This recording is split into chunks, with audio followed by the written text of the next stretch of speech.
ایک مہربان سپاہی دھول بھری گلی سے نیچے جا رہا تھا۔ اس کی حرکت سست تھی کیونکہ وہ سارے دن سے چل رہا تھا۔ اسے ایک اچھا گرم کھانا کھانے کے علاوہ اور کچھ پسند نہیں تھا۔ جب وہ سڑک کے کنارے ایک عجیب و غریب گھر کے پاس پہنچا تو اس نے اپنے آپ میں سوچا، یہاں رہنے والے کے پاس میرے جیسے بھوکے مسافر کے ساتھ بانٹنے کے لیے کچھ اضافی کھانا ضرور ہوگا۔ میرا خیال ہے میں جا کر پوچھوں۔ اور یوں سپاہی کو گوبھیوں، آلوؤں، پیازوں اور گاجروں سے بھرے باغ سے گزرتے ہوئے لکڑی کے دروازے کی طرف بڑھ گیا۔ گھر کے سامنے پہنچ کر جیسے ہی دستک دینے کے لیے اس نے ہاتھ بڑھایا تب دروازہ اچانک کھل گیا اور دوسری طرف ایک بوڑھا آدمی کھڑا تھا۔ اس کے ہاتھ کولہوں پر تھے اور اس نے تیوری چڑھائی ہوئی تھی۔ تم کیا چاہتے ہو؟ بوڑھے نے بدتمیزی سے کہا، پھر بھی سپاہی سے دیکھ کر مسکرایا۔ ہیلو، میں ایک گاؤں کا سپاہی ہوں جو یہاں سے زیادہ دور نہیں ہے۔ میں آپ کے پاس یہ پوچھنے آیا ہوں کہ کیا آپ کے پاس کوئی کھانا ہے جو آپ مجھے دے سکتے ہیں؟ بوڑھے نے سپاہی کو اوپر سے نیچے تک دیکھا اور بہت دو ٹوک جواب دیا، نہیں، اب چلے جاؤ۔ سپاہی اس سے باز نہ آیا۔ اس نے ایک بار پھر مسکرا کر کہا، میں دیکھ رہا ہوں، میں صرف اس لیے پوچھ رہا ہوں کہ میرے پاس اپنے پتھر کے سوپ کے لیے کچھ اور اجزاء ہوں گے، لیکن میرا اندازہ ہے کہ مجھے یہ سادہ ہی کھانا کھانا پڑے گا، اگرچہ اتنا ہی مزیدار۔ بوڑھے نے بھویں چکا لی۔ پتھر کا سوپ؟ اس نے پوچھا۔ جی جناب، سپاہی نے جواب دیا، اگر آپ مجھے جانے کی اجازت دے دیں۔ سپاہی راستے کے بیچ میں چلا گیا اور اپنے سامان میں سے ایک لوہے کی دیچکی نکالی۔ ایک بار جب اس نے اسے پانی سے بھر لیا تو اس کے نیچے آگ لگانے لگا۔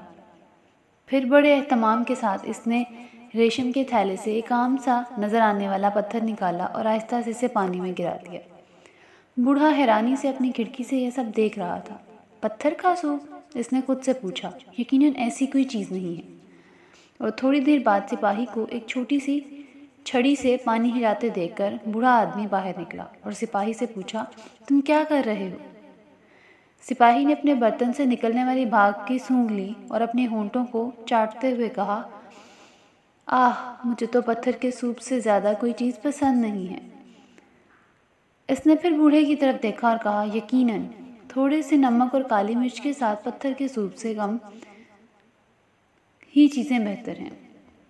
ہچکچاتے ہوئے بوڑھا اندر گیا اور نمک والی اور کالی مرچ لے کر آہستہ آہستہ سپاہی کے حوالے کر دیا۔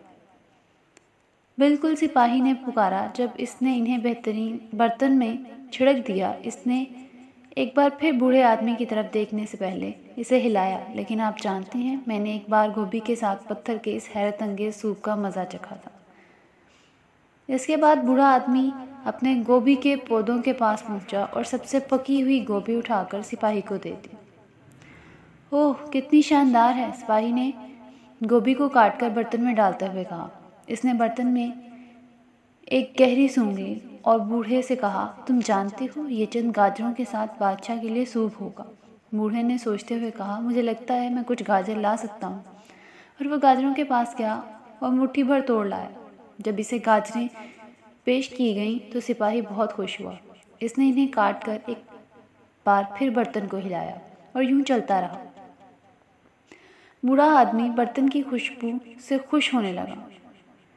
جب وہ پیاز، آلو، گائے کا گوشت وغیرہ لے کر آیا، سپاہی نے خود بھی اپنے تھیلے میں مشروم اور جو جیسی چیزیں شامل کی، یہاں تک کہ اس نے اعلان کیا کہ سوپ تیار ہے۔ بوڑھا آدمی سپاہی کی طرف دیکھ کر مسکرایا جب اس نے آدھا سوپ اس سے پیش کیا۔ آپ اندر کیوں نہیں آتے؟ میرے پاس آج صبح بیکری سے سیدھی لائی گئی تازہ ڈبل روٹی ہے جو پتھر کے سوپ کے ساتھ مزیدار ہوگی، اس نے شفقت سے کہا۔ اس طرح بوڑھے آدمی اور سپاہی نے مل کر ایک شاندار کھانا کھایا۔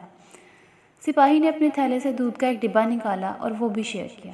بوڑھے آدمی نے سپاہی سے اتفاق کیا کہ سوپ اس سے بہتر تھا جو اس نے پہلے کبھی چکھا تھا۔